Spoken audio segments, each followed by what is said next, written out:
যেই ঘরের মা বেশি চালাক সেই ঘরের মেয়েটা বেশি তালাক।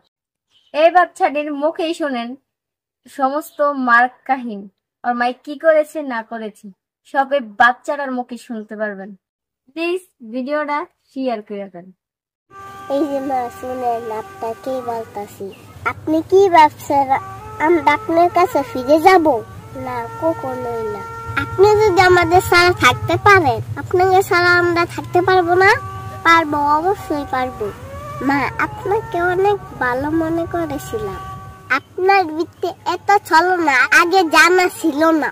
আপনি আমার ভালো বাবার বিরুদ্ধে মিথ্যা অপবাদ দিয়ে চলে গেছেন। আচ্ছা মা, আমার বাবা আপনার কাছে কি চেয়েছিল? নামাজ পড়েন, পর্দা করেন, কোরআন পড়েন। নামাজ পড়েন, পর্দা করেন, কোরআন পড়েন।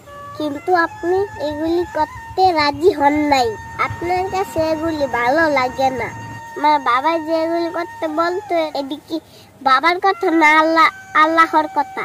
নিশ্চয়ই এইগুলি আল্লাহর কথা। তার মানে আপনি আল্লাহর হুকুম অমান্য করেছেন। এই শাস্তি আল্লাহ আপনাকে দেবে, কারণ দায়ুসের কোনো মাপ নেই। আপনি ভাবলেন কি করে আপনার কাছে আমরা যাব? আপনাকে আমরা পর্দায় রাখতে চেয়েছিলাম, কিন্তু আপনি এখন হাজার লোকের মাঝখানে গার্মেন্টসে কাজ করে। আপনার ইজ্জত বলতে কিছুই নেই। আমার বাবা আপনার ইজ্জত ধরে রাখার চেষ্টা করেছিল, কিন্তু আমাদের তো জানাই ছিল না আপনার ইজ্জত বলতে কিছুই নেই। যদি ইজ্জত থাকতো আপনি স্বামীর ঘর করতেন। আর হ্যাঁ, আর একটা কথা, আমার বাবার ঘর থেকে বের হয়েছেন আর এই চৌকাতে পাও দিবেন না। তাহলে আপনি কোন চৌকাতে গিয়ে উঠেছেন? গার্মেন্টসের চৌকাতে। আপনার মৃত্যু যেন গার্মেন্টসের চৌকাতেই হয়, কারণ গার্মেন্টসেই আপনার হাজার হাজার স্বামী। যদি নাই থাকতো তাহলে আমার বাবার ঘর থেকে গিয়ে ওই গার্মেন্টসে যেতেন না। আর হ্যাঁ, আরেকটা কথা, আপনার পীর বাবাকে গিয়ে বলেন, পীর বাবা আমাকে আরো একটা তাবিজ দেন, আমি আমার বাচ্চাদের যেন ভুলে থাকতে পারি, যেরকম আমার স্বামীকে আমি ভুলে আছি।